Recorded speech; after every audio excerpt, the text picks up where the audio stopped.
पुरुष के रूप में भी हम सखी का स्वभाव धारण कर सकते हैं, ये नहीं कि स्त्रियां,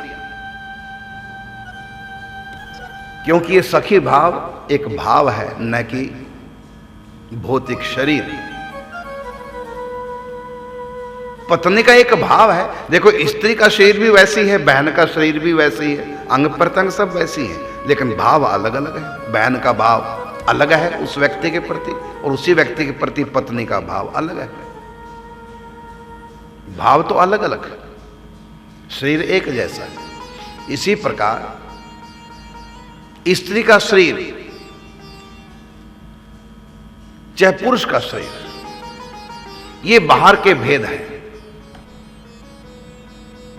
इन शरीरों का तो वहां प्रवेश ही नहीं, वहां प्रवेश है भाव का। भाव के बिना प्रवेश ही नहीं हो सकता। एक स्त्री है, स्त्री है वो, उसके पास पुरुष के प्रति कोई भाव नहीं, ना पत्नी वाला भाव, ना बहन वाला भाव, ना बेटी वाला भाव। अब बताइए, उससे मिल सकती है वो? उससे प्रेम कर सकती है? यहां भी बिना भाव के आप किसी से प्रेम कर ही नहीं सकते।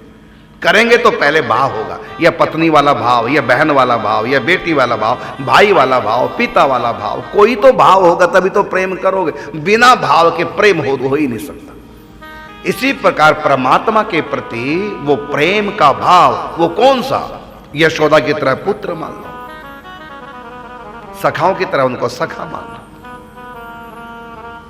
लेकिन मैं जो कहना चाह रहा हूं ये है कि इस भक्ति में स्त्री पुरुष का कोई भेद नहीं है। स्त्रियां भी श्री कृष्ण को सखा मान सकती हैं, अपने आप को सखा मान सकती हैं। ये नहीं कि स्त्री होगी अगर वात्सल्य भाव, स्त्री कृष्ण को पुत्र माने कि मैं उनकी मां हूं, और पुरुष क्या मानेगा वात्सल्य भाव में, मैं उनका पितानंद भाव। ना, ये नियम नहीं। पुरुष भी अपने आप को यशोदा मानकर कृष्ण से प्रेम कर सकता है, और स्त्री भी अपने आप को नंद बाबा मानकर कृष्ण से प्रेम कर सकती है, क्योंकि वहां लिंग भेद नहीं है भाव देहों में। भले यहां का शरीर स्त्री का हो। अब देखो, स्वामी श्री हरिदास जी पुरुष हैं और भाव क्या कर रहे हैं? सखी का।